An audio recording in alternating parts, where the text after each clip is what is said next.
ফুটপাত দখল করে কাউকে বসে থাকতে দেওয়া হবে না, জনগণের স্বার্থই অগ্রাধিকার পাবে, ঘোষণা করেছেন মুখ্যমন্ত্রী শুভেন্দু অধিকারী।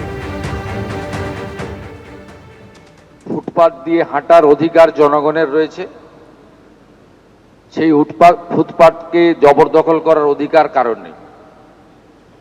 যেখানে সরকারের ভ্যাকেট ল্যান্ড রয়েছে, যেখানে জনগণের প্রয়োজন নেই, সেখানে বৈধ অবৈধ যদি বসে থাকেন মানবিকভাবে দেখব।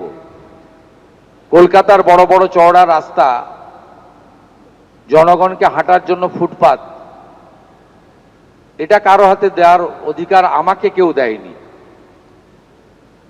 আমাকে পাবলিক ভোট দিয়ে জিতিয়েছে, বিজেপি এবং এমএলএরা আমাকে মুখ্যমন্ত্রী বানিয়েছে।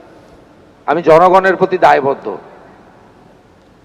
আপনার জনগণের স্বার্থ যেখানে যুক্ত রয়েছে, সেই স্বার্থ সর্বাধিক অগ্রাধিকার পাবে। মুষ্টিমেয় কোনো ব্যক্তি বা গোষ্ঠী তার স্বার্থ আমার কাছে অগ্রাধিকার পাবে না। আমরা মানবিক, যেখানে অচল মার্কেট রয়েছে, উদ্বৃত্ত জায়গা রয়েছে, প্রাথমিকভাবে আপনারা সরে যান। ইউডিএমএ ডিপার্টমেন্ট আস্তে আস্তে আপনাদের জন্য সরকারি স্কিম নিয়ে আসবে। হকারদের জন্য ভারত সরকারের শ্রম দপ্তরের স্কিম রয়েছে, তার সুযোগ আপনারা পাবেন এবং অন্যান্য সুযোগ পাবেন।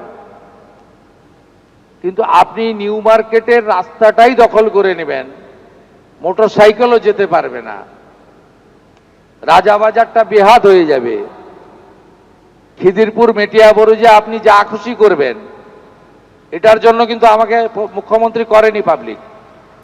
পোর্ট ট্রাস্টের জমি জবরদখল, হাওড়ায় ফের চলল বুলডোজার। শালিমার কয়লা ডিপো এলাকায় উচ্ছেদ অভিযান। পোর্ট ট্রাস্টের জমি জবরদখল ও বেআইনি নির্মাণের অভিযোগ। বুলডোজার দিয়ে ভেঙে ফেলা হলো বেআইনি নির্মাণ ও কাঠামো।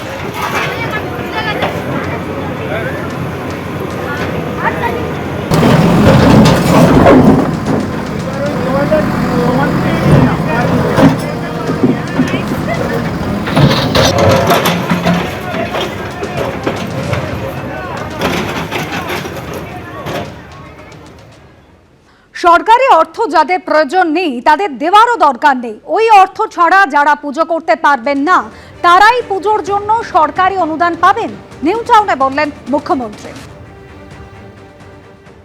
রিগার্ডিং দুর্গাপুজো, এটা নিয়ে আমি এখনো আলোচনা শুরু করিনি। আলোচনা আমি করব। তথ্য সংস্কৃতি দপ্তরের দায়িত্ব আমার হাতেই আছে, আমার সঙ্গে একজন রাষ্ট্রমন্ত্রী আছেন। আমি এটা সাংস্কৃতিক দপ্তরের মধ্যে পড়ে, আমি নিশ্চয়ই আলাপ আলোচনা করব। আমি একটা কথা শুধু বলবো, ওই সামান্য সরকারি অর্থ যাদের প্রয়োজন নেই, আমার মনে হয় তাদের দেওয়ারও দরকার নেই। আর যারা এই অর্থের জন্য পুজো করতে পারেন না বা পারবেন না, তাদের পাশেই সরকার থাকবে।